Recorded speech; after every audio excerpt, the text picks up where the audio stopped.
Oi, meus pequenininhos do segundo ano. Alguns meninos têm tido dificuldade para fazer duas redações do seu tio.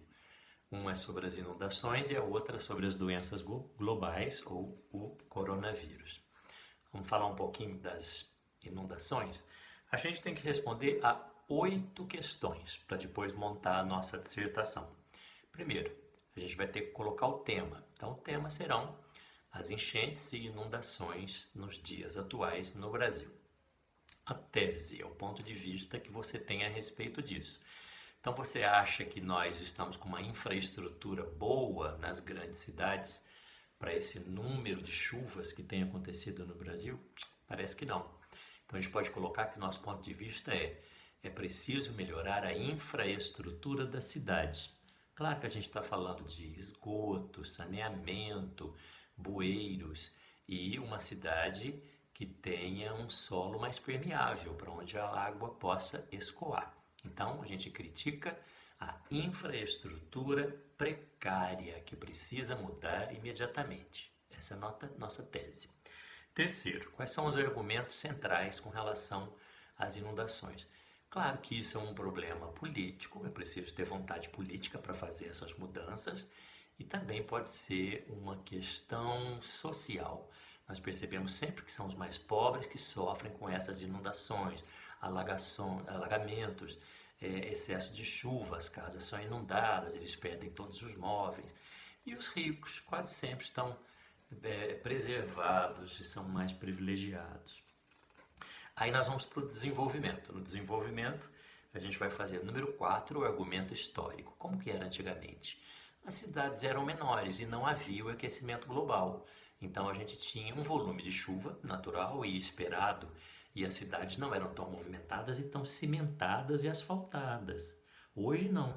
Hoje nós temos excesso de população em poucas cidades, que são as grandes cidades brasileiras, e tudo está coberto por asfalto e cimento. Então o argumento histórico é esse. Antigamente eram populações menores e não havia o aquecimento global. Hoje tem o aquecimento e as cidades estão superpovoadas e sem local para escoamento da água da chuva. O argumento de autoridade. Você vai no Google e coloca assim, inundações, pensamentos. Aí aparecerão alguns cavalheiros interessantes que têm autoridade para você colocar como exemplo, sempre entre aspas. Depois você vai colocar os argumentos numéricos. Procura no Google também quantas pessoas morreram, quais as cidades que foram atingidas, qual o número de volume de água que nós tivemos esse ano, quais são os anos que tem provocado maior aquecimento global, esses números todos, tá? Datas, porcentagens, números. Depois você vai colocar o argumento de exemplificação, esse é o 7. Na exemplificação você pode colocar a própria cidade de Guaxupé, com as galerias que estão entupindo, etc. E aí a gente vai no número 8, na intervenção, responder o que deve ser feito, quem deve fazer, como fazer, para que fazer e dar detalhamento. Então, o que pode ser feito? Melhora na infraestrutura das grandes cidades. Quem que deve fazer?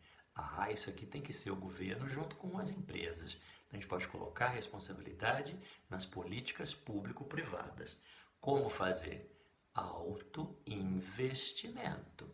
Investimento em infraestrutura. Para que fazer?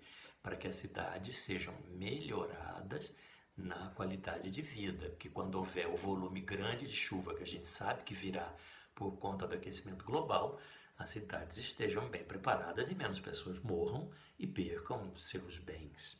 E detalhamento.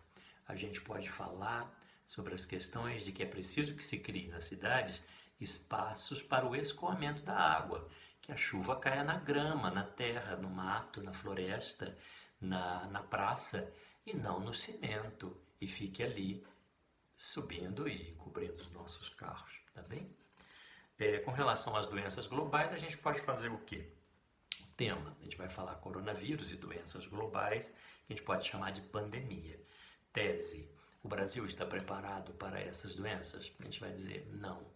O Brasil não se preveniu para esse tipo de acontecimento. Então, tem que dizer, o Brasil não se preveniu e há de sofrer as consequências. Esse é o nosso ponto de vista.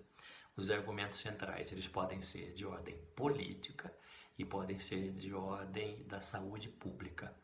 Os políticos que não administraram corretamente para prevenir essas doenças que viriam, e a ideia da saúde, que os nossos hospitais não estão preparados e tal. O argumento histórico, a gente pode lembrar da época da revolta da vacina, em 1904, a gente pode lembrar da criação do primeiro antibiótico, a penicilina, em 1928, e na atualidade a gente vendo esses superbactérias e esses supervírus que têm aparecido, que não estão sendo mortos pelos remédios que nós já temos, né? Argumento de autoridade, vai no Google e coloca lá, pensamentos sobre doenças globais, pega um lá. Argumentos numéricos, procure os números, vejam quantas pessoas foram afetadas pelo novo coronavírus, quantas pessoas morreram na época da gripe espanhola. Argumento de exemplificação, nós podemos dizer da cidade de São Paulo, que não se preveniu, não se preparou, é uma cidade que recebe muitos turistas, e os italianos, principalmente, quem foi à Itália, trouxe o vírus para a cidade de São Paulo, e hoje é a cidade mais afetada em número de mortos e em número de casos. E aí nós vamos falar sobre a proposta de intervenção. O que deve ser feito? Agora que já chegou, a gente tem que fazer o isolamento social com todo rigor. Ficar em casa e não sair mesmo. Até a gente ver como que tem que se preparar os hospitais, as UTIs, para que todas as pessoas recebam um atendimento adequado. Isolamento social. Quem que deve propor isso? Deveria ser o executivo. O presidente da República deveria dizer para o seu povo: fique em casa. As leis são essas. Lei de isolamento social. Não temos, mas era o que tinha que ser feito. Então você pode colocar também que o executivo dos estados, né, os governadores têm essa responsabilidade. Como que a gente vai fazer? A gente vai dizer que não, que se precisam de leis, em algum momento há de haver lei, uma lei que diga, fique em casa. E as outras são a ajuda financeira que tem que vir do governo para as pessoas que vão ficar em casa, e algumas, muito grande o número de desempregados. Tem que haver uma ajuda por parte do governo. Não é dinheiro do governo, não, é dinheiro do imposto que nós pagamos. Então esse dinheiro tem que ser colocado na mão das pessoas que pagaram esses impostos e que agora estão desempregadas. Para que fazer? Para que o Brasil vença essa pandemia o mais rápido possível e que as atividades do país possam retomar a normalidade, retornar à normalidade em pouco tempo. Torcida aí. E o detalhamento?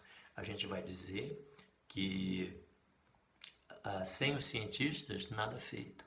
Então você diga, houve pouco investimento em ciência no Brasil nos últimos anos e o que tinha que ser feito era o oposto, muito maior investimento em ciência. Acho que dá para vocês fazerem as redações para mim, tá certo? I love you.